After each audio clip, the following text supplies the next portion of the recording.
Nous sommes le 11 mars 2022 et la communauté internationale commémore la journée internationale de la plomberie aujourd'hui. Occasion pour nous de souhaiter bonne journée donc à tous les plombiers du Burkina en particulier et les plombiers du monde entier en général. Et puis bien sûr, songez à rendre votre métier donc un métier plus professionnel et surtout un métier valorisant. Alors, merci à vous de nous renouveler votre fidélité. Bonjour et bienvenue à ce tout dernier numéro de la semaine de votre émission Bonjour le Faso. Vous le savez, depuis lundi, nous vous parlons du Coco-Donda dans la rubrique à la découverte 2. Et aujourd'hui, nous allons vous proposer de suivre encore des témoignages sur le pain Coco-Donda dans la rubrique à la découverte 2. La revue de presse est présentée aujourd'hui par le directeur de l'information de Savane Média, Elhadj Soumaïla Rabo, que nous allons retrouver tout à l'heure. Notre invité du jour fait partie donc des étalons d'âme. Je vais parler justement de Juliette Nana qui est notre invitée. Elle est footballeuse, donc burkinabé, évoluant aussi à l'international et elle fait partie justement de l'équipe nationale d'âme des étalons, donc qui sont qualifiés aujourd'hui pour justement la CAN Maroc 2022. Nous parlerons football avec Dame Juliette Nana que nous allons retrouver dans la rubrique invité du jour. C'est vendredi et vous le savez, chaque vendredi, nous recevons le moniteur Ezekiel Ouedraogo pour la rubrique sécurité routière. Aujourd'hui, nous allons nous intéresser à la circulation sur une voie donc de Ouagadougou. Il s'agit notamment de la voie reliant le Siao à la pédiatrie, donc une voie qui a été réaménagée mais avec beaucoup de difficultés et surtout avec ces trous-là qu'on appelle tombe ou tombeau à ciel ouvert. Nous allons en parler avec le moniteur Ezekiel Ouedraogo et surtout vous allez avoir des conseils pour justement prévenir donc des accidents. Et bien sûr, Honoré Onadja sera au rendez-vous pour les rendez-vous de ce week-end en fin d'émission. Installez-vous confortablement, direction Bobo Dioulasso pour commencer.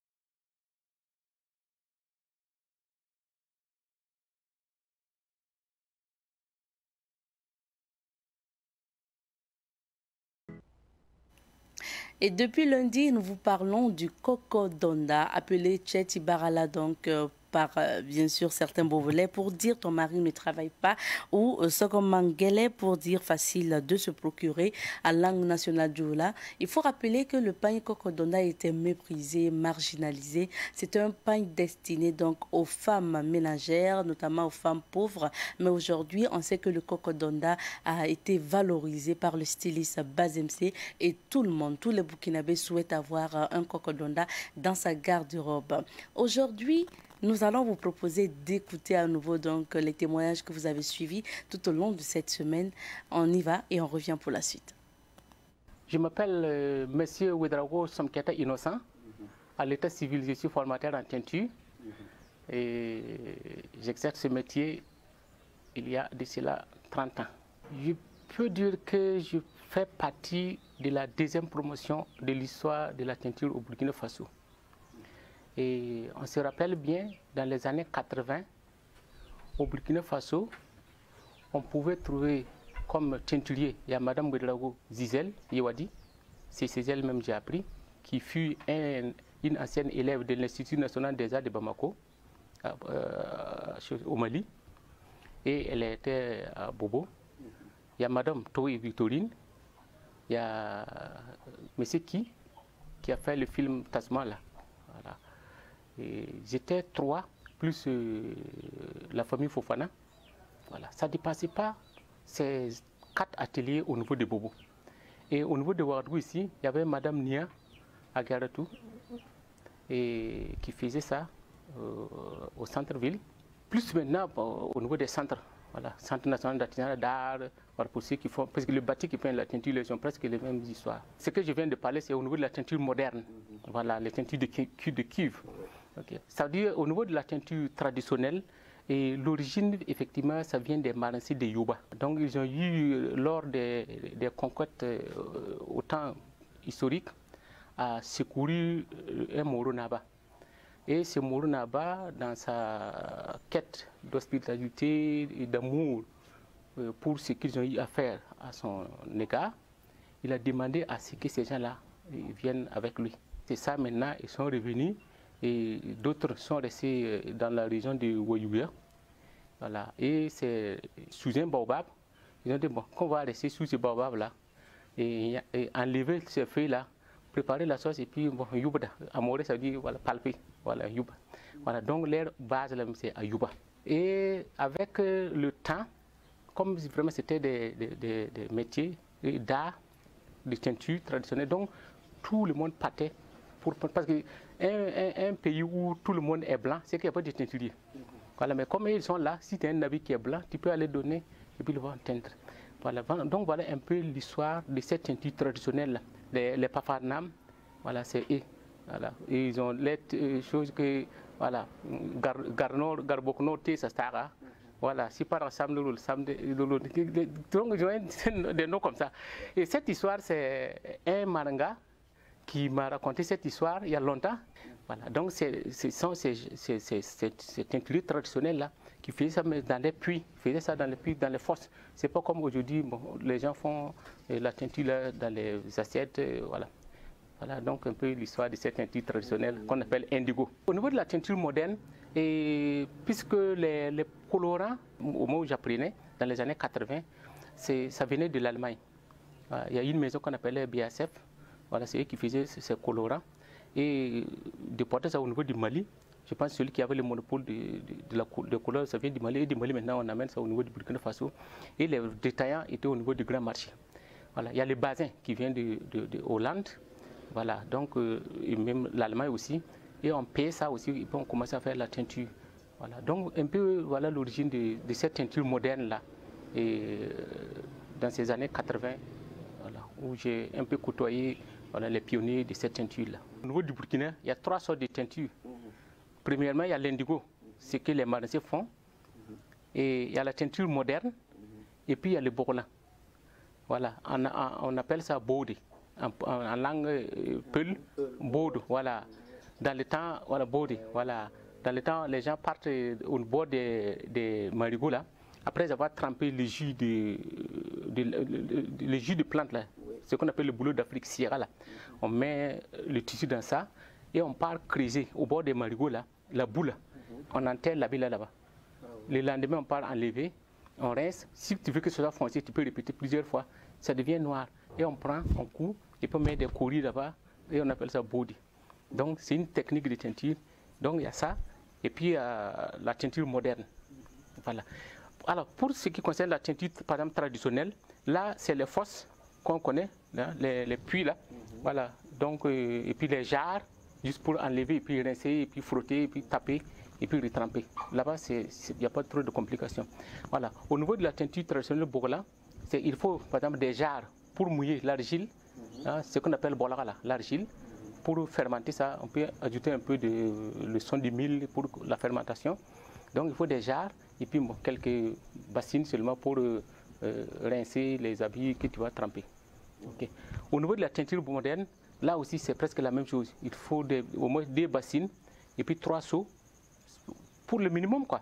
Voilà, pour des seaux avec bon, quelques fourneaux pour chauffer, voilà, soit la bougie que tu veux faire ou bien d'autres modèles que tu veux faire. Donc le matériel n'est pas trop compliqué. Avec des tables pour mettre les tampons, voilà, avec des fils pour attacher et puis voilà. Sur la place du marché, comme je disais, ce sont des produits importés. Alors vous avez par exemple le jaune est déjà prêt, le rouge est déjà prêt, le violet est déjà prêt. Tous les mélanges de couleurs possibles, ça est là. Et puis vous partez payer, il y en a pour 250, 500, 1000 francs, 2000, voilà, 15 000 francs le kilo. Et là maintenant vous payez, et puis maintenant il y a 3 façons de fabriquer ça. Voilà, c'est-à-dire vous utilisez soit les mordants, voilà, avec les couleurs, là, vous mélangez les mordants là, avec l'eau chaude. Et puis maintenant, une fois que vous avez le bain, par exemple si vous prenez la soude caustique et puis l'hydrosulfite, plus la couleur jaune ou bleue, c'est 3 là, plus l'eau. Quand vous mélangez, ça donne une couleur. Et quand vous prenez votre habit tout blanc, vous trempez dedans. Quand vous faites sortir, ça donne la couleur. C'est simple comme ça. À l'instant, vous écoutiez le témoignage de Somketa Innocent Ouedraogo. Il faut le rappeler donc qu'il est formateur en teinture, il est spécialiste en teinture. Ça fait 30 ans d'expérience dans ce métier et il nous parlait justement des différents types donc de teinture. Nous allons partir pour une petite pause musicale, le temps d'installer El Hadj Soumaïla Rabo pour la revue de presse. À présent, nous allons nous informer et c'est à travers la revue de presse.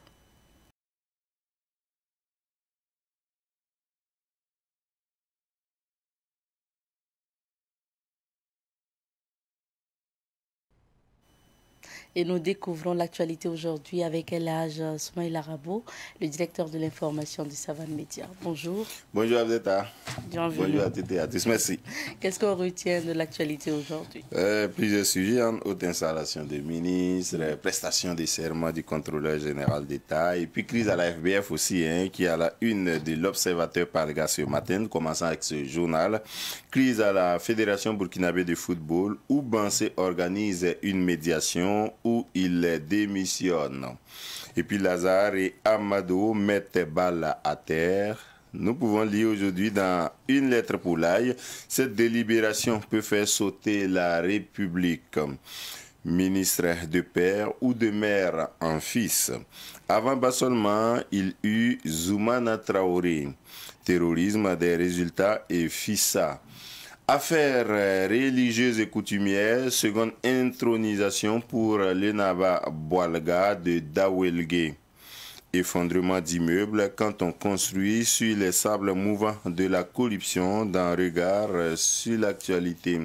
Et puis le journal Le Pays à présent, propos de ministre sortant, je retiens qu'il y a des acquis considérables, mais aussi des insuffisances selon professeur Charlemagne Ouedraogo. Et puis la gratitude est le secret de la vie, Dixit Lassane Kaboré, il s'agit de l'ancien ministre des Finances. Crise sécuritaire au Sahel, faut-il craindre le pire? Fédération burkinabé de football Lazare, Bansé et Amadou Traoré accordent le violon. Actu Foot, préliminaire de la CAN Côte d'Ivoire 2023, le message clair du président tchadien. Dans Pot-Pourri, on peut lire ce matin à la une du journal Le Pays, prise de fonction du gouvernement de la transition, des mots et des pics de nouveaux ministres. ASE-LC, les 9 priorités de Philippe Néry Couton-Nyon. L'Express du Faso a sa une ASE-LC, corrupteur et corrompu, le contrôleur Philippe Néry est là. Autant le dire, Assemblée législative de la transition, l'erreur du MPSR. 28 engins déclarés volés remis à leurs propriétaires du côté de la police municipale de Ouaga. Et puis dans la rubrique vrai ou faux, et si on nommait les présidents de délégations spéciales. FBF vers la mise en place d'un nouveau comité exécutif, c'est une question. Fait de chez nous, sa chérie est mon ex-copine. Assemblée législative de la transition, Oumé Traoré représentera les Hauts-Bassins. Nous passons au journal Le Quotidien qui a sa une ce matin, lutte contre la corruption au Burkina. Que peut l'ASE-LC sans l'engagement et l'exemplarité des autorités de la transition? Amadou Babadayo, PDG du groupe Sobucop, les nouvelles autorités doivent absolument respecter les engagements pris. Police municipale de Ouaga, 28 engins remis à leurs propriétaires. Et puis, réconciliation nationale, les 10 clés de l'écrivain Lukman Sawadogo. Nous terminons avec le journal Aujourd'hui au Faso, prestation de serment du contrôleur général Néry Nyon. Place au nettoyage des écuries pourries. On peut lire aussi gouvernement de la transition, 9 autres ministres installés dans leurs fonctions. Mali, Mauritanie, l'incident qui fâche. Affaire lieutenant-colonel Emmanuel Zungrana, que se passe-t-il avec l'enfant de Linde Malgem? News du VSD, sale temps pour les ex-maires de Puitenga, Kando, Baskouré et Koupela. Amadou et Lazare sur la même longueur d'onde. Et puis, dernier titre à la une de Aujourd'hui au Faso, police municipale, 28 engins volés retrouvés et remis à leurs propriétaires. Merci bien. Et le tour sur quelques sujets d'actualité. Pour commencer, nous parlons de l'installation du nouveau contrôleur général d'État, Philippe Nyon, qui a pris fonction. Oui, Il y a eu deux cérémonies hier, vous l'aurez remarqué. Une première hier à 10h au Conseil constitutionnel où le nouveau contrôleur général d'État, Philippe Nion, a prêté serment devant le Conseil constitutionnel tel que c'est prescrit par la loi organique sur le Conseil supérieur de sur l'autorité supérieure de contrôle d'État et de lutte contre la corruption, la SCLC, et puis à 11h30, il y a eu la passation des charges entre le contrôleur général sortant et le contrôleur général entrant. Ça, c'était dans les locaux de la SCLC, toujours à Ouagadougou. À partir de ce moment-là, Philippe Nion est contrôleur général d'État en remplacement du professeur Luc Marisset Ibriga, qui aura passé 7 ans de la transition de 2015 jusqu'à maintenant, alors que normalement, c'était pour un mandat de 5 ans. Il était désigné. Anciennement aussi, le contrôleur général d'État était nommé. Il n'était pas désigné par appel à candidature. Il était nommé comme ça par le président du Faso sur la base de critères de probité, de compétence et d'efficacité. C'est ainsi qu'en 2015, le président Michel Kafando avait désigné le professeur Luc Marisset Ibriga. En son temps, je crois que c'était l'une des personnes la plus indiquées pour faire ce travail. Et tel que les choses se présentent, il a vraiment apporté une touche particulière au fonctionnement de l'ASCE. Vous savez, quand il arrivait, c'était ASE, Autorité supérieure de contrôle d'État. Par le passé, cette institution-là a eu d'autres noms, Haute Autorité de lutte contre la corruption et d'autres noms. ASE, ça donnait davantage d'autorité et puis ça permettait de sortir de ce qu'on a vécu par le passé. Les rapports de contrôle d'État là étaient tenus secrets. Et c'était remis au président du Faso et au Premier ministre seulement. Et quand le professeur Luc Marisset Ibriga est arrivé, on a commencé à davantage ouvrir la SCLC au public. Et puis LC, ça s'est ajouté sous le magistère du professeur Luc Marisset Ibriga. Il a mené une série de réformes. C'est pourquoi d'ailleurs hier, il a été vraiment félicité par ses collaborateurs, tous ceux qui ont travaillé avec lui pendant les 7 années passées. Il a mené des réformes qui ont positionné la SCLC au niveau des standards internationaux des institutions de lutte contre la corruption. Il a travaillé à monter de nouveaux textes qui donnent davantage d'autorité à la SCLC. Vous savez qu'aujourd'hui, au regard des textes, la SCLC peut même placer des gens en garde à vue. Vous voyez, et peut poursuivre des gens en justice. Ce n'était pas le cas avant.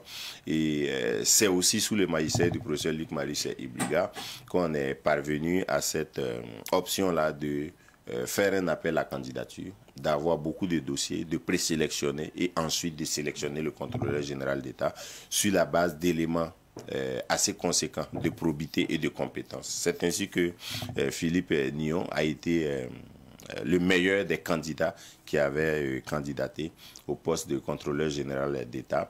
C'est un inspecteur du Trésor. Il était depuis 2016 conseiller à la Cour des comptes.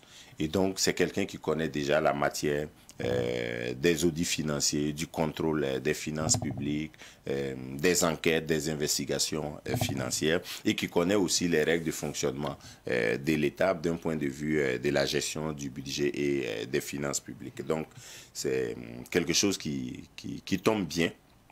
Il arrive aussi au moment où commence une transition, où les autorités ont d'ores et déjà annoncé les couleurs de leur positionnement clair dans la lutte anticorruption, et donc ça pourrait l'aider.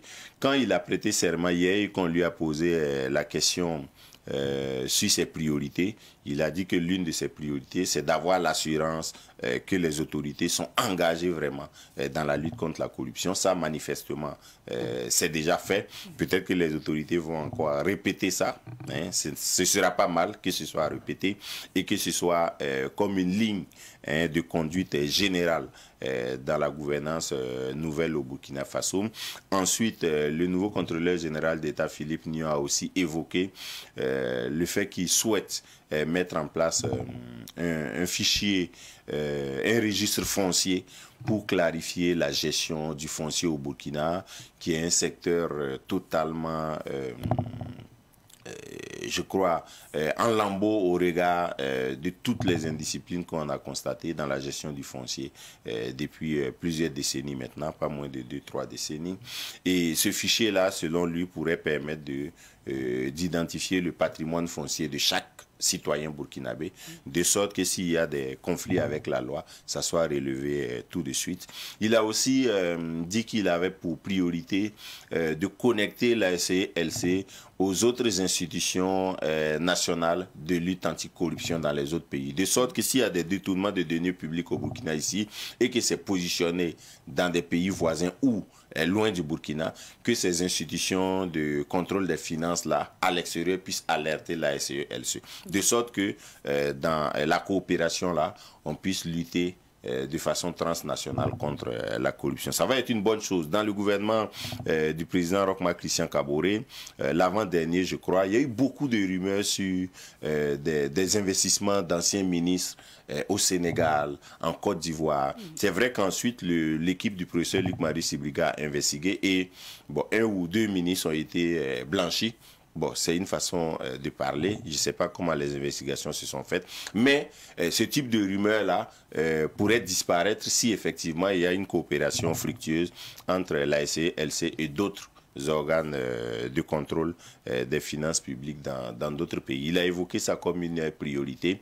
Et puis, il a aussi parlé de l'engagement de chaque Burkinabé à tourner le dos à la corruption. Il a souhaité que ce soit un engagement personnel de chaque Burkinabé et que ce soit aussi un engagement collectif, de sorte que les uns et les autres se demandent, bon, si moi je verse dans la corruption et que tous mes compatriotes font la même chose, qu'est-ce qu'on va laisser finalement pour notre pays? Qu'est-ce qui va rester pour construire le Burkina si nous tous nous adonnons à la corruption? Vous voyez? Donc il y a jusqu'à 9 priorités qu'il a déclinées après sa prestation et et après à la passation de charges. Et on aura l'occasion d'en reparler puisqu'il est là pour au moins 5 ans. Oui. Et on espère aussi que les moyens vont suivre, hein, parce qu'on se rappelle quand nous on a reçu Luc-Marie Ibriga, le professeur Luc-Marie Ibriga ici, carrément à la fin de son mandat pour faire le bilan. Il a dit qu'ils ont dû abandonner certains dossiers pratiquement parce que les moyens manquaient. Il fallait aller hors du Burkina, par exemple, dépêcher des équipes. Mais quand il n'y a pas les moyens nécessaires, finalement, vous laissez tomber. Et malheureusement aussi, voilà, c'est des coupables. C'est vrai, ça demande des moyens. Et il y a des systèmes simples pour calculer les moyens dont les autorités de contrôle des finances publiques, les moyens dont ces autorités-là ont besoin pour pouvoir investiguer. Voilà. Il suffit de regarder, une fois le professeur Ibriga a donné cet exemple-là, après l'insurrection populaire et pendant la transition de 2015, il a dit que les gens demandaient, les insurgés demandaient qu'on investigue dans d'autres pays pour voir si le régime Blaise Compaoré n'a pas caché des fonds là-bas. Mais quand la SCLC a pris contact avec Interpol, Interpol a des moyens de faire des devis. C'est-à-dire de dire, si nous on doit investiguer dans tel pays, par exemple, pendant 1 mois, ça fait à peu près 100 millions, quelque chose comme ça. Je n'ai pas les chiffres en tête. Mais quand vous regardez après, avec le budget de la SCLC, c'est quasiment impossible de payer Interpol pour faire de telles investigations. Vous voyez? Et donc, si ce n'est pas dans un système qui permet au budget de l'État de pouvoir assez de ressources à la SCLC, après c'est difficile. Je me souviens que quand le président Salif Diallo était encore à la tête de l'Assemblée nationale, la SCLC avait demandé un budget qui serait connecté au budget global de l'État. Je ne sais plus, c'était 0,5%. Du budget de l'État a affecté à la SCLC pour les investigations. Et Salif Diallo s'était emporté. Il avait dit qu'on ne pouvait pas donner des budgets aux institutions à la tête du client. Je crois que il avait visé le professeur Luc-Marie Ibriga. Il disait que ce n'est pas parce que le professeur Luc-Marie Ibriga, il est bon, il est compétent, il est propre, il est... Voilà. Parce qu'il est connu qu'on doit lui donner un gros budget. Vous voyez? Alors que dans la tête du professeur Luc-Marie Ibriga, l'idée c'était de faire en sorte que ces équipes aient des moyens d'investiguer partout. Si vous envoyez des gens à Bobo, à Banfora, à Fada pour investiguer, bon, ils vont aussi avec des frais de mission. Forcément. Voilà, et ils vont passer des jours à fouiller des dossiers. Et après, ils vont revenir à Ouaga, ils vont travailler dur. Et vous savez, quand vous luttez contre la corruption, il faut que vous soyez vous-même à l'abri de la corruption. Il faut qu'on vous paye bien. Sinon, vous allez être tenté de prendre quelque chose chez ceux auprès de qui vous allez pour investiguer. Donc, vous n'allez pas être indépendant, libre pour investiguer. Et tout ça, ça fait des ressources. Je crois que Philippe Nyon va en bénéficier pour que on n'ait pas les mêmes problèmes que sous le procès Ibriga. D'accord. Continuons dans cette lancée d'installation ou de prise de fonction, oui. Parce que beaucoup de ministres aussi ont été installés et le oui. pays relève quelques phrases aujourd'hui. Oui, oui, oui. Le journal Le Pays a consacré la page 23, une partie de la page 23, au premier mot de certains ministres qui ont dit des choses intéressantes. Ils sont pratiquement tous installés maintenant, parce que c'était pas moins de 10 ministres par jour. Donc le secrétaire général du gouvernement et du conseil des ministres, le nouveau, a eu du pain sur la planche ces derniers jours-là. Il a fait le tour de tous les ministères pratiquement, de la primature pour commencer. Bon, c'est Nava Boalra qui n'a pas encore de ministère, donc il a été installé à la salle polyvalente de la présidence du Faso, en attendant qu'on lui trouve un bâtiment, parce que son ministère est totalement nouveau. Il lui faut une équipe, un bâtiment, des moyens roulants, des moyens financiers. Donc, il n'était probablement pas prévu dans le budget de l'État. Donc, il faut revoir tout ça pour qu'il commence à travailler. Le journal Le Pays a évoqué un certain nombre de termes chocs de ministres qui viennent de prendre fonction. C'est à la page 19 du journal Le Pays aujourd'hui. Et on peut retenir entre autres le ministre des Mines et des Carrières, Jean-Alphonse Sommet, je m'évertuerai avec le soutien de tous mes collaborateurs à relever les défis qui sont les nôtres et à faire des réformes audacieuses du secteur minier. C'est ce qu'il a déclaré. On sait qu'au secteur des mines, il y a beaucoup de choses à faire avec tout ce qu'on entend sur la promotion immobilière, mais aussi la petite mine, l'orpaillage qui a engendré ce qu'on a vécu récemment dans le sud-ouest. En dehors de lui, il y a le général Aimé Barthélemy Sempolé, qui est ministre d'État, ministre de la Défense, et dont la présence au gouvernement est sujette à débat. Le journal a encore relevé ça. Après avoir longuement mûri l'offre faite par le président du Faso de prendre fonction au département de la Défense, j'ai acquis la ferme conviction de l'accepter, tout en mesurant les enjeux et les délicates exigences qui s'imposent à notre nation en cette période historique et critique où chaque citoyen se doit de s'élever au-dessus des considérations partisanes. C'est ce qu'il a dit. Et il a ajouté, si j'ai fait le choix de répondre à l'appel du MPSR ainsi qu'aux attentes de la nation en péril, c'est bien en raison de fortes convictions qui m'animent en tant qu'officier. C'est ce que le général Aimé Barthélemy Sempolé a dit. Et puis il y a le ministre de l'administration territoriale et de la sécurité, le colonel-major Omer Bationo aussi, qui a pris service. Il n'est vraiment pas juste. Il n'est pas correct qu'avec la souffrance de nos populations, que nos populations subissent, nous, chargés de les protéger, nous ajoutions encore des souffrances à leurs souffrances. Donc nous devons, ne serait-ce que par solidarité, arrêter les mauvaises pratiques, et cela à tous les niveaux. C'est ce que le colonel-major Omer Bationo a dit. Et puis il y a eu d'autres déclarations, et pas seulement basées par exemple à sa prise de fonction au ministère de la fonction publique, a dit ne travaillez pas pour Bassolma Bazé, ne travaillez pas pour ma famille, travaillez pour la nation burkinabé. Bien sûr. D'accord, nous terminons en football. Au niveau de la Fédération burkinabé de football, c'est la réconciliation maintenant entre notamment Lazare Bansé et Amadou Traoré. Après beaucoup d'épreuves, vous vous souvenez, en août 2020, Amadou Traoré était l'adversaire de Lazare Bansé à la course à la présidence de la FBF, la Fédération burkinabé de football. Et puis finalement, Lazare Bansé avait gagné. C'était son challenger vraiment. Alors que Amadou Traoré était présenté comme plus fin et grand connaisseur du football, en tout cas plus que Lazare Bansé. Mais Lazare Bansé, vous vous souvenez, avait le soutien indéfectible du président sortant de la FBF, Sita Sangaré. Et donc, il va sans dire que quand Lazare Bansé a gagné, Amadou Traoré s'est rangé de son côté avec son équipe. Mais il se trouve que ces derniers mois-là, curieusement, la situation était plutôt tendue entre Lazare Bansé et son soutien qu'il a porté à la tête de la FBF, donc Sita Sangaré, et chacun avec ses partisans. Et finalement, Lazare Bansé s'est appuyé sur des gens plutôt proches de Amadou Traoré, comme Antoine Bationo, par exemple, notre confrère journaliste sportif au journal Le Pays, qui est aujourd'hui le porte-parole de la Fédération burkinabé de football et donc du président aussi, Lazare Bansé, vous imaginez, alors que Antoine Bationo avait été de la campagne de Amadou Traoré. Donc il y a eu un vrai rapprochement entre l'équipe de Lazare Bansé et l'équipe de Amadou Traoré, et je crois aux grandes dames de l'équipe de Sita Sangaré. Et ce qui s'est passé dernièrement, c'était le clash autour du maintien ou non de Kamou Malo à la tête de l'équipe des coachs de l'équipe nationale de football, des étalons. Et finalement, Lazare Bansé a pris sur lui la décision, sans consulter les autres membres du comité exécutif de la FBF, de virer Kamou Malo, en fait de ne pas renouveler son contrat, et avec son staff aussi.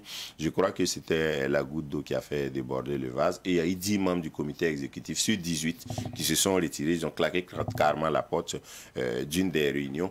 Et finalement, Amadou Traoré a écrit la semaine passée pour dire la solution actuelle à la crise à la FBF, c'est de faire une assemblée générale, remettre bas la terre, faire le point de la gestion de Lazare Bansé et voir s'il ne faut pas désigner de nouveaux membres du comité exécutif, parce que les textes de la FBF ont été remodelés de sorte que c'est le président seul qui a été élu à l'Assemblée générale d'août 2020.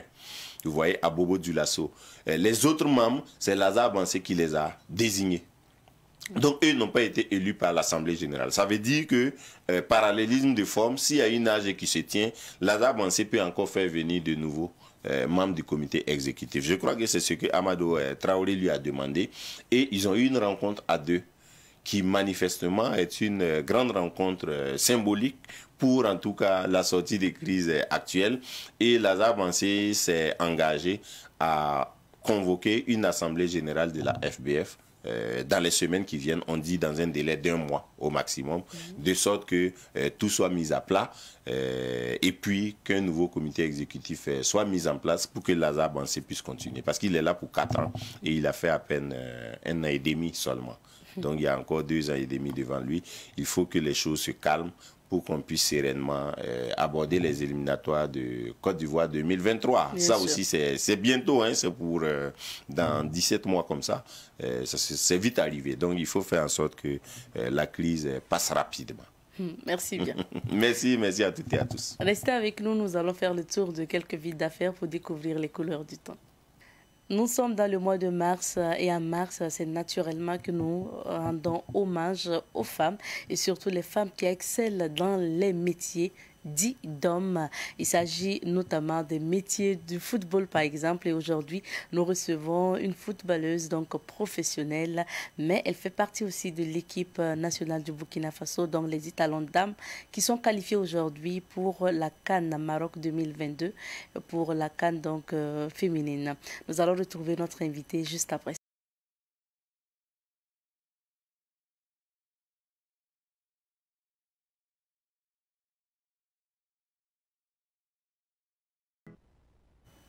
Nous sommes avec Juliette Nana, footballeuse internationale et attaquante de l'équipe nationale dames du Burkina Faso, donc les étalons dames. Bonjour à vous et bienvenue. Bonjour madame, merci. Merci à vous d'être sur notre plateau. On parle football avec vous aujourd'hui. Moi, je souhaiterais qu'on reparte quand même au début. Qu'est-ce qui vous a motivé à venir au football, à commencer à jouer au foot? Bon, d'abord, c'est l'envie de jouer et le plaisir. J'ai commencé tout petit avec les garçons dans mon quartier. Chaque fois. Comme il y avait trop de garçons dans mon quartier aussi, on n'était pas trop comme ça. Donc, en les voyant jouer, le foot, ça me plaisait. Donc, ça a commencé par là et je me suis mis avec eux et j'ai commencé petit à petit. Et puis voilà. Donc, ça veut dire que vous étiez ce genre de fille qui jouait plus avec les garçons que les filles? Oui, puisque j'ai commencé d'abord avec les garçons dans mon quartier avant d'intégrer dans un club féminin. Oui. Ça veut dire que c'était d'abord les maracanas? Pas les maracanas. Ou bien les jeux pour jeux juste de s'amuser? Hasard, comme ça, juste pour s'amuser. Oui. Mais à partir de quand vous dites que vous allez faire du football votre métier, vous allez jouer dans un club? Bon, à ce moment, quand je jouais, je n'avais pas ça dans la tête, quoi, puisque je ne savais pas qu'il y avait les filles qui jouaient du football. Je ne savais pas qu'il y avait des clubs aussi. Voilà, tout a commencé dans mon lycée Marianne Gwabi, quand ils ont commencé à jouer l'UCBF dans mon lycée. C'est par là que j'ai commencé à faire un peu, et c'est dans ça on m'a sélectionné dans un club avec mon coach Martin Zinona, que je salue de passage. J'ai tout commencé avec lui avant de... Au lycée. On va vous demander donc d'osser plus la voix pour qu'on puisse mieux vous entendre. Alors, Juliette Nana, ça veut dire que vous avez commencé donc au lycée. C'était en classe de quelle déjà? Bon, je peux dire, si je ne me trompe pas, en classe de 4e. En classe de 4e, que vous avez intégré donc l'équipe d'abord de l'école. Voilà. Ça a commencé par une sélection. On demandait des volontaires, au fait, par classe. Et j'ai vu ça, j'ai dit, oh, ça tombe bien parce que c'est ce que je voulais. Donc, vite fait, je me suis mis avec le coach. Et puis, voilà. D'accord. Et puis là, c'est vraiment pour l'école d'abord. Maintenant, à partir de quand vous dites qu'il faut que vous intégrez un club, comment vous avez intégré un club professionnel de football? Bon. Au Burkina, pour commencer? Au Burkina, bon, je peux dire que quand j'ai eu le club maintenant, après j'ai entendu parler de l'équipe nationale. Le club déjà, c'était quel club au Burkina? Mon club, c'est ABPSF. D'accord. Après, je suis allée avec les princesses et j'ai terminé avec USFA avant de partir en Europe. Voilà. On va encore vous demander de parler un peu plus fort pour qu'on puisse mieux vous entendre. C'est vrai que vous avez une sublime voix, mais elle sera plus sublime si elle est très bien entendue. Juliette Nana, maintenant, comment vous... Déjà, même quand vous décidez de jouer en club et tout ça, est-ce qu'en ce moment, vous continuez toujours les études? Oui. En jouant, je bossais aussi, je continuais les études. Puisque à ce moment, les parents même n'acceptaient pas que leur fille parte jouer au ballon. Donc, il fallait que tu fasses tout pour pouvoir gérer les deux. Donc, à ce moment, je jouais et puis je fréquentais aussi. Vous avez pu poursuivre les études jusqu'à quelle classe, par exemple? Jusqu'en terminale, niveau terminal. C'est de là que j'ai eu mon contrat et je suis partie en même temps. Maintenant, vous parlez tantôt donc des parents. Et comment les parents ont pris cette nouvelle? Déjà, même au début, quand on vous voyait jouer au foot, aller donc à des compétitions, comment les parents ont réagi? Bon, je peux dire qu'au début, c'était pas facile parce que les parents voyaient plus l'école qu'une fille qui va aller jouer ballon parce qu'eux-mêmes se disent qu'il n'y a rien dans ça. Il n'y a rien dans le ballon. Voilà, c'est ça le problème, en fait. Donc, vraiment, le début, c'était pas facile avec mes parents puisqu'ils n'acceptaient pas. Mais par la suite, ils ont pu m'accepter comme ça et c'est eux-mêmes qui étaient devenus des vrais fans. Souvent, même je ne pars pas à l'entraînement, on me dit « Ah, aujourd'hui, tu ne pars pas à l'entraînement ?» Et dit « Ah, c'est devenu comme ça alors. » Les choses ont changé. Les choses ont changé, oui. Donc, au début, ce n'était pas facile, mais par la suite, ça a passé, quoi. On sait que quand on est une femme et qu'on part faire un métier dit d'homme, je dis bien dit d'homme, parce que c'est une réalité aujourd'hui que les femmes peuvent justement exercer pleinement les métiers donc considérés autrefois comme des métiers d'hommes. Le football, on voit plus des hommes aller vers ce métier. Aujourd'hui, quand on est une femme et qu'on joue au foot, quel est le regard des autres vis-à-vis de vous? Votre entourage, par exemple. Bon.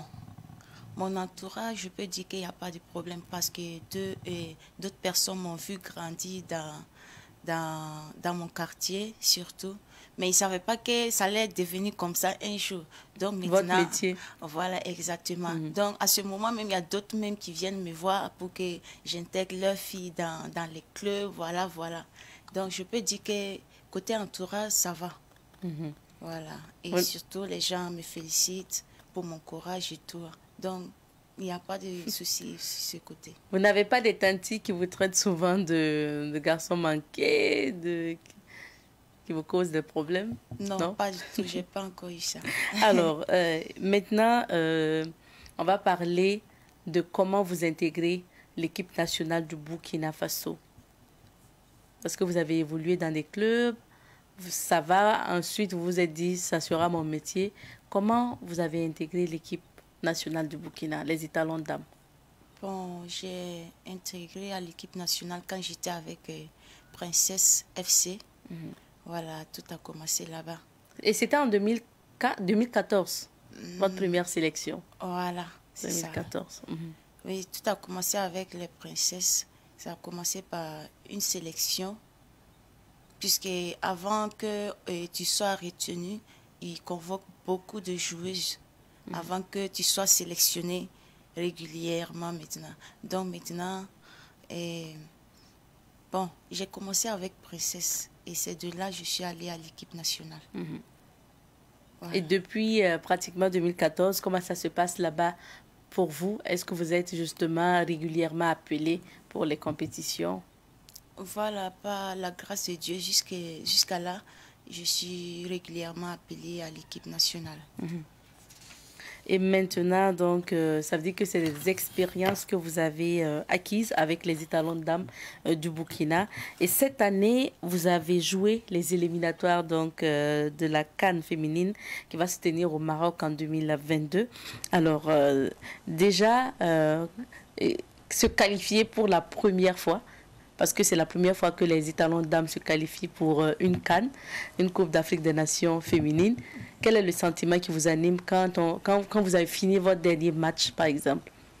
Bon, vraiment, c'était un réel plaisir pour moi, pour cette première qualification pour nous, parce que c'est ce qu'on attendait depuis longtemps, depuis des années, mais ça ne se réalisait pas.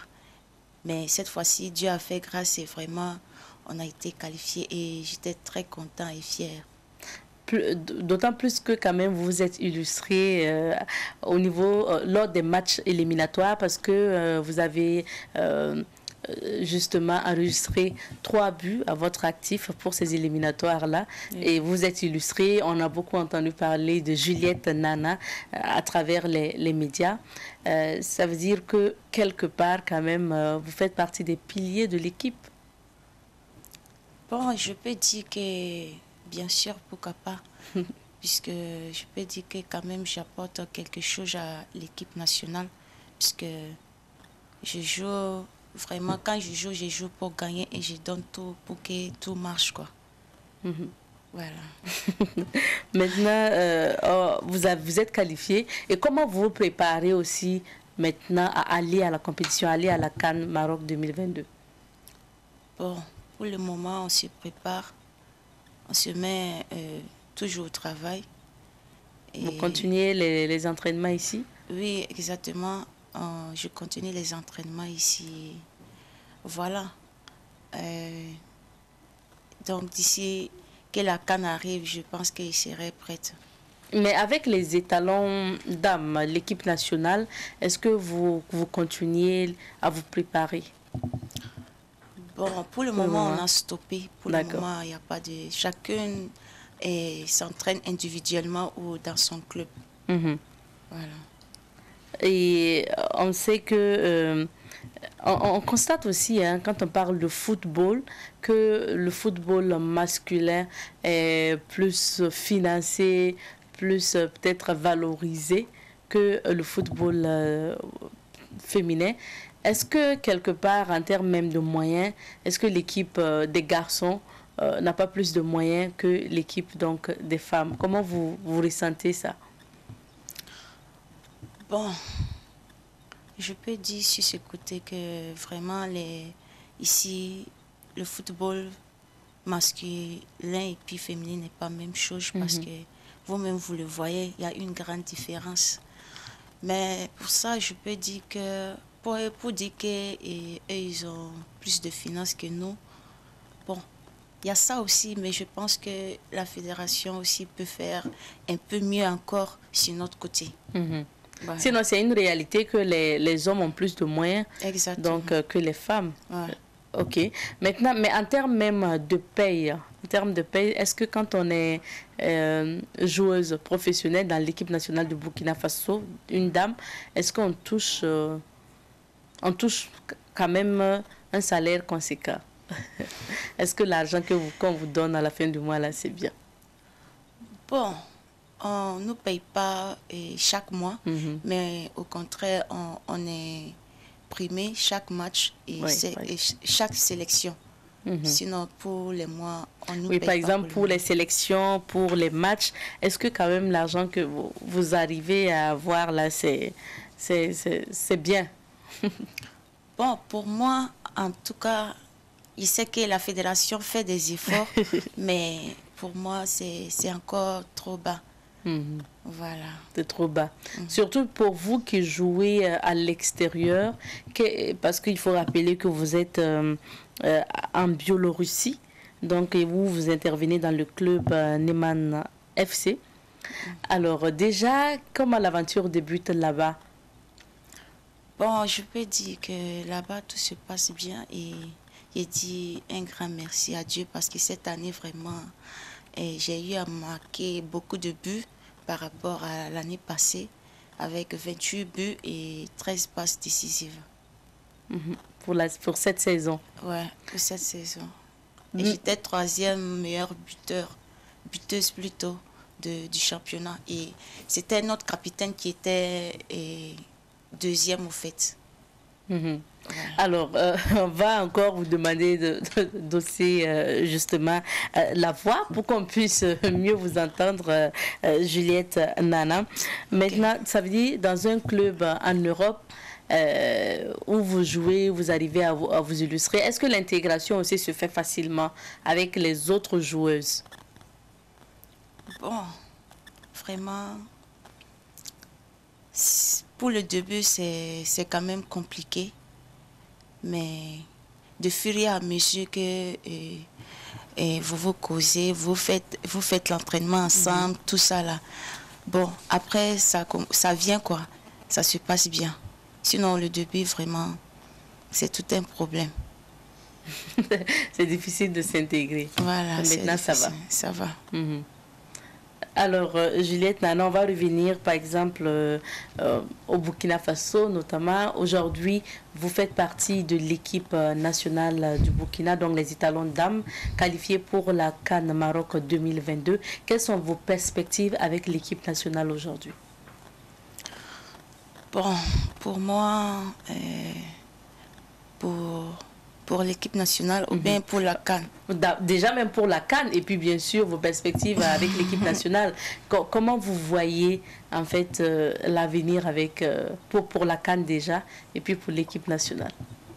Bon, pour l'avenir, je pense que ça serait meilleur. Ça sera meilleur. Voilà, ça serait meilleur. Bien vrai que c'est pas facile pour le moment, mais je crois que maintenant, comme on est qualifié pour la CAN, je vois déjà des choses positives. Donc, je pense que le meilleur reste à venir, ça va aller. Le meilleur reste à venir. On sait que vous avez des talents de danseuse. On a vu cette vidéo qui a tourné sur la toile. Et vous, en revenant justement donc au Burkina Faso après votre qualification, vous avez dansé dans ce car-là.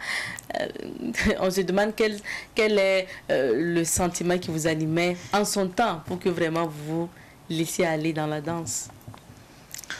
Bon, vraiment, à cet instant-là, c'est la joie. C'est la joie. La joie immense qui fait que je dansais comme ça parce que j'étais vraiment heureuse.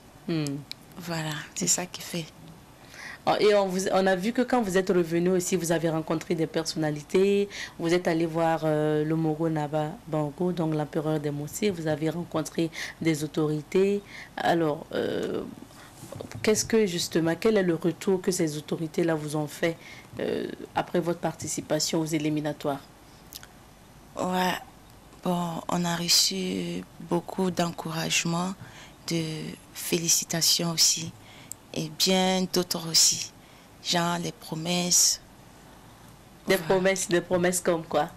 Bon, des promesses à nos premiers temps que, bon, je peux dire, ils vont essayer de voir côté finance pour nous mettre à l'aise dans les bonnes, encore plus dans les bonnes conditions, quoi.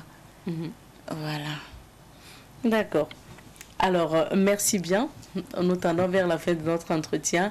Déjà, après, c'est vrai que vous êtes là pour justement jouer avec l'équipe nationale, mais vous avez votre club en Biélorussie. C'est quoi, en fait, peut-être la suite avec ce club en Biélorussie?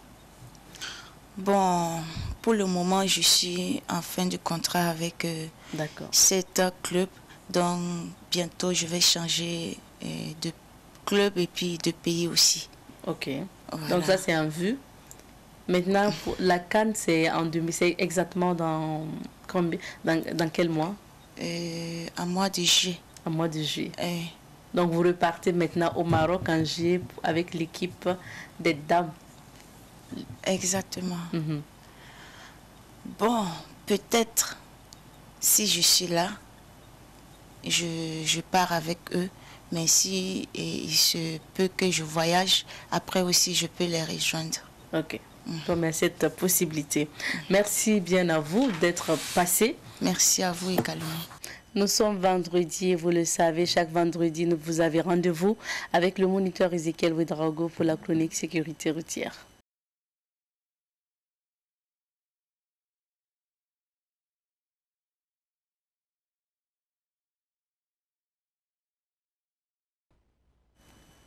Et aujourd'hui, dans la chronique sécurité routière, nous nous intéressons à une voie particulièrement. Donc, c'est cette voie, bien sûr, reliant la voie du CIAO à Charles de Gaulle. Donc, reliant la voie du CIAO donc, à la pédiatrie Charles de Gaulle. Et puis, bien sûr, une voie que le moniteur Ezekiel Ouedraogo a décidé de surnommer voie présidentielle ou route présidentielle. Il va nous expliquer pourquoi. Bonjour, moniteur. Bonjour, Madame Nikema. Bienvenue sur notre plateau. Merci, avec plaisir. Alors, c'est vraiment cette nouvelle voie, cette grande voie donc, qui commence à l'échangeur du CIAO, comme on l'appelle, jusqu'à l'échangeur de l'Est, pratiquement, en passant bien sûr par le CIAO, Charles de Gaulle, donc la pédiatrie Charles de Gaulle. Et vous, vous avez décidé donc de surnommer cette voie la voie présidentielle. Bien Pourquoi? sûr. Alors donc, merci. J'ai surnommé donc cette route présidentielle. Pourquoi? Je m'exprime. Parce que cette route va tout droit au palais présidentiel, à Kosiam. Alors la circulation à ce niveau est particulière. Donc depuis Kosiam, vous avez le rond-point des Martyrs, ça continue à l'échangeur de Ouaga 2000. Vous traversez, vous êtes au Sema Bogodogo à droite, vous continuez, vous passez devant le CIAO, voici une route qui continue, jusqu'à la pédiatrie Charles de Gaulle, vous continuez jusqu'à la gare de l'Est, à l'échangeur de l'Est, vous continuez et ça se termine au rond-point de Kosodo. Voilà, donc au niveau du croisement avec la route nationale 3. Je l'ai surnommé route présidentielle. À ce niveau, la circulation est particulière. C'est une route assez dégagée, des voies très bien aménagées. Et je veux que les usagers reviennent à l'ordre parce qu'il y a eu suffisamment de critiques sur cette route. Je l'ai empruntée plusieurs fois. J'ai pu avoir exactement le comportement des usagers sur cette route. Regardez un peu cette vidéo.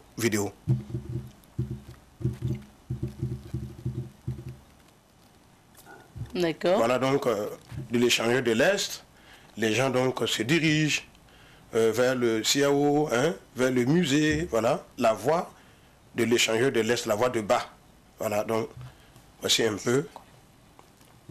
Voilà. D'accord. Vous voyez là? Alors donc, on est engagé dans la circulation. Vous voyez, même les ralentisseurs sont balisés au niveau de cette voie dite présidentielle. Voilà. Avec des ralentisseurs bien peints, conformément aux prescriptions techniques dans la construction d'une route. Vous voyez? Oui. Les endroits qui étaient jugés dangereux, appelés tombeaux à ciel ouvert, là, sont balisés. Donc, tout de suite, pour écarter les risques d'accident à ce niveau. Vous voyez, même au niveau des feux tricolores, il y a la ligne d'effet d'arrêt des feux tricolores que vous voyez. Alors donc, voici une très belle voie, voilà, ouverte à la circulation publique.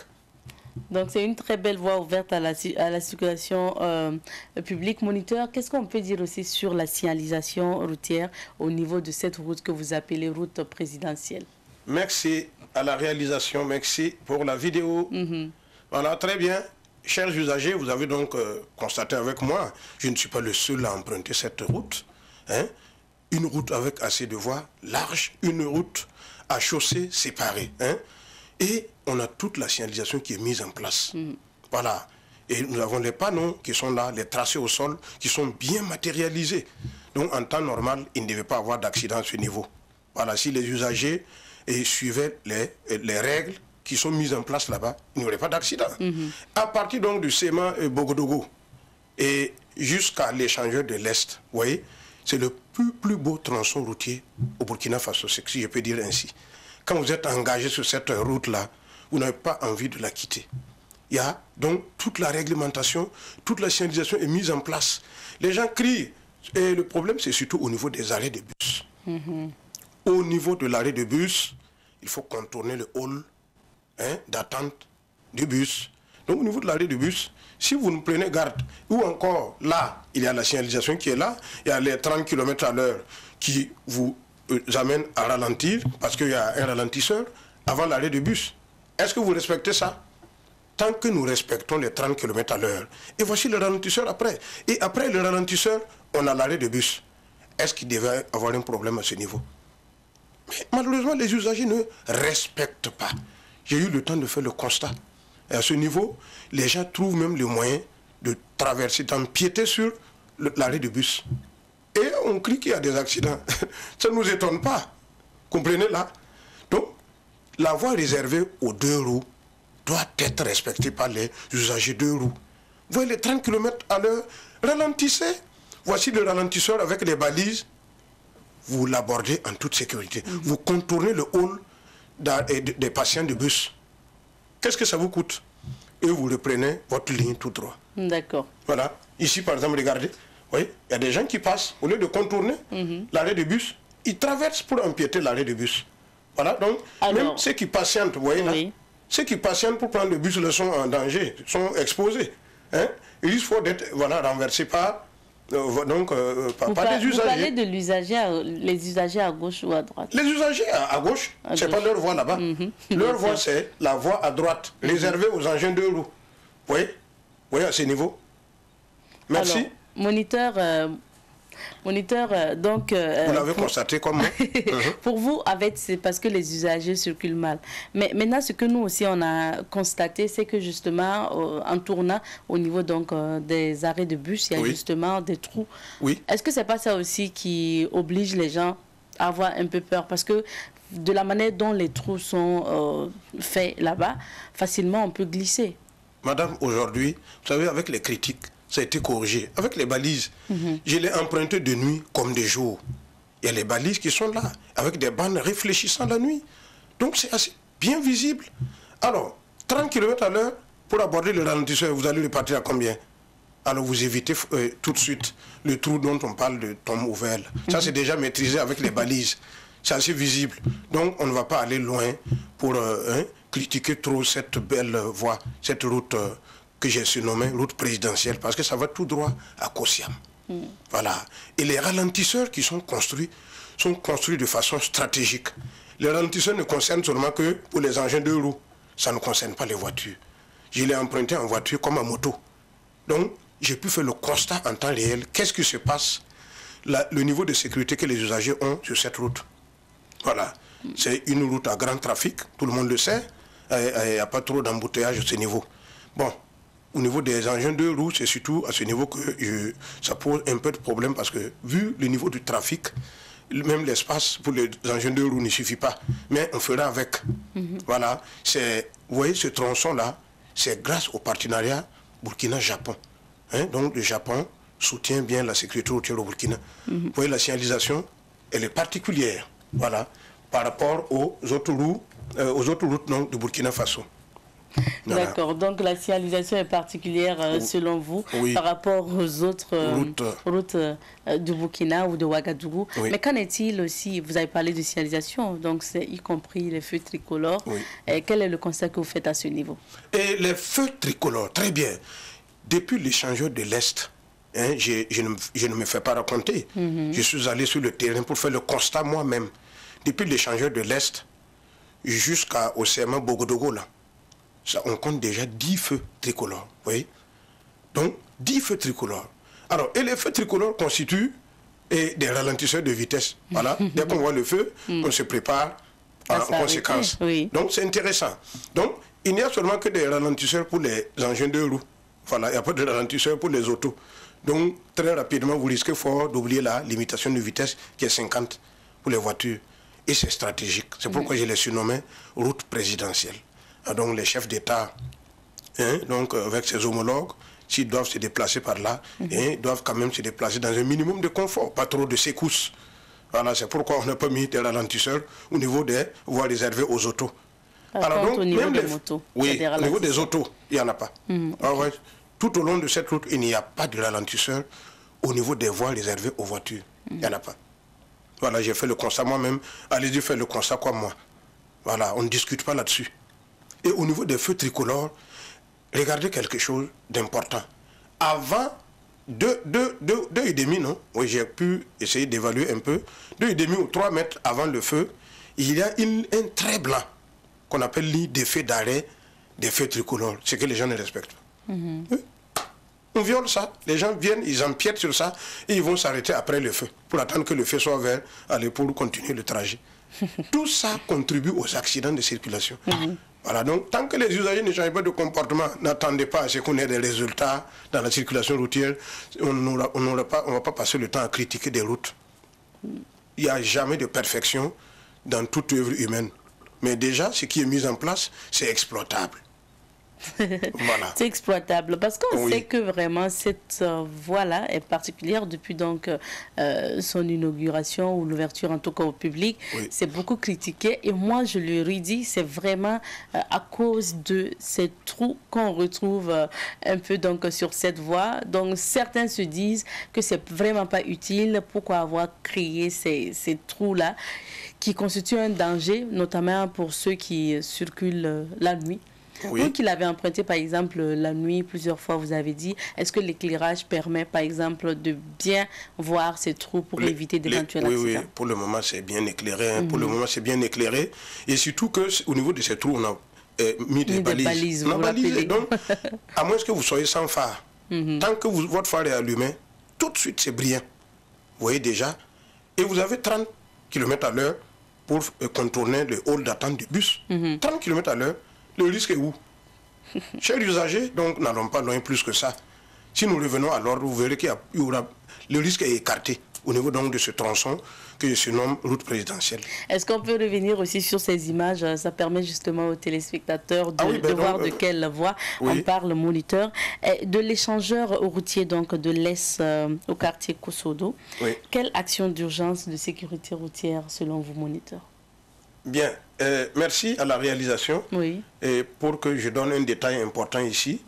Allez-y. Voilà, alors, donc, de l'échangeur de l'Est au rond-point de Kosodo, c'est la fin donc de cette route dite présidentielle. Il y a eu une action d'urgence, j'ai pu faire un constat, de l'échangeur de l'Est jusqu'au rond-point de Kosodo. Après l'échangeur de l'Est, dès que vous quittez l'échangeur de l'Est, vous avez un premier feu tricolore. Après ce feu, il n'y a plus de feu. Alors qu'il existe une station juste après le feu là, à gauche, qu'on appelle Oryx. Bon, moniteur, c'était pas important. Oui, j'ai dit ça pour montrer un peu.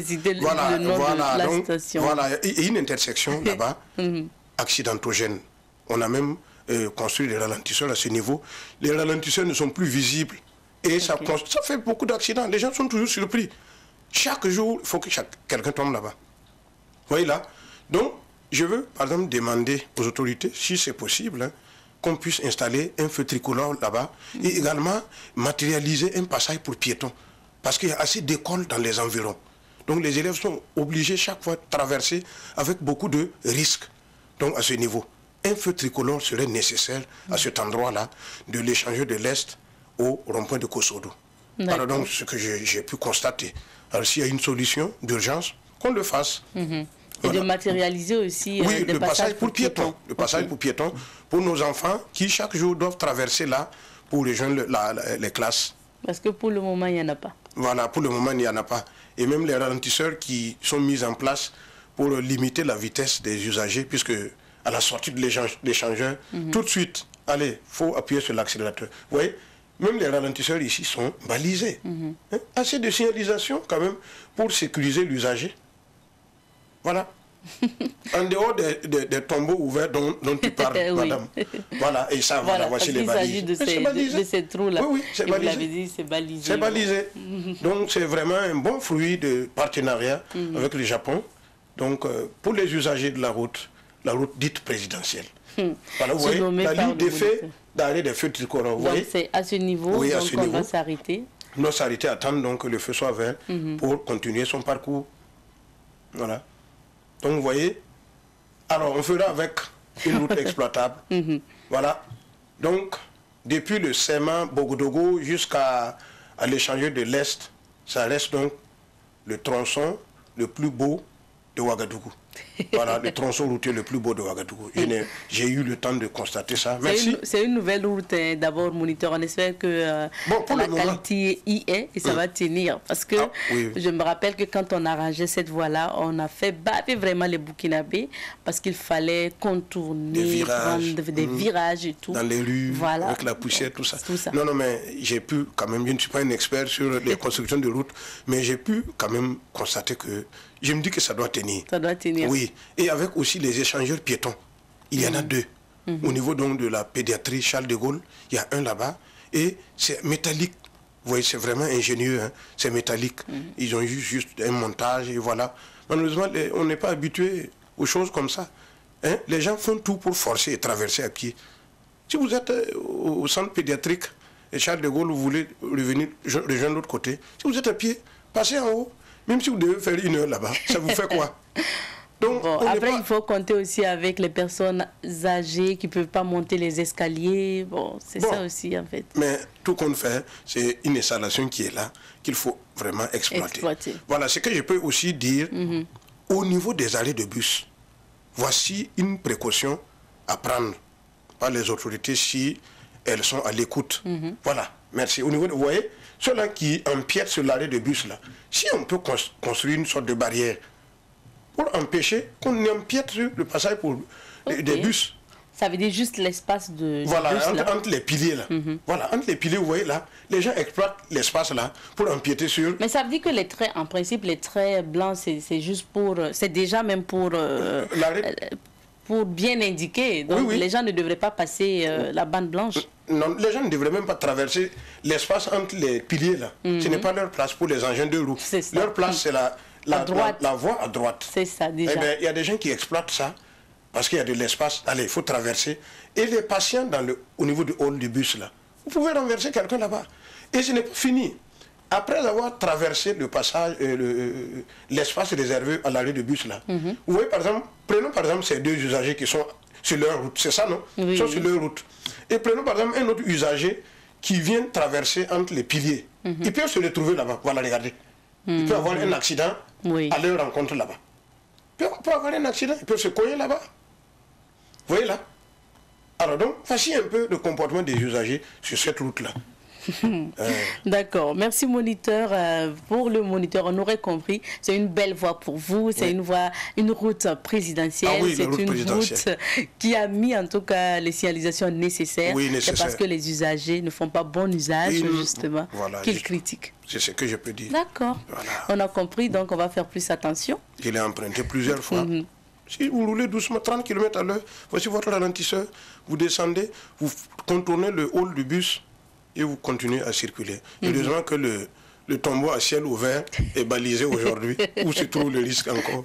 D'accord, merci à vous, moniteur. Voilà. Nous poursuivons avec cette émission. Nous revenons à la rubrique à la découverte pour finir cette émission. Je rappelle que cette semaine, nous nous intéressons au Coco Donda. Donc, c'est le 4e produit labellisé du Burkina Faso avec, après bien sûr, le faso d'Anfani, le chapeau de saponet et le beurre de karité.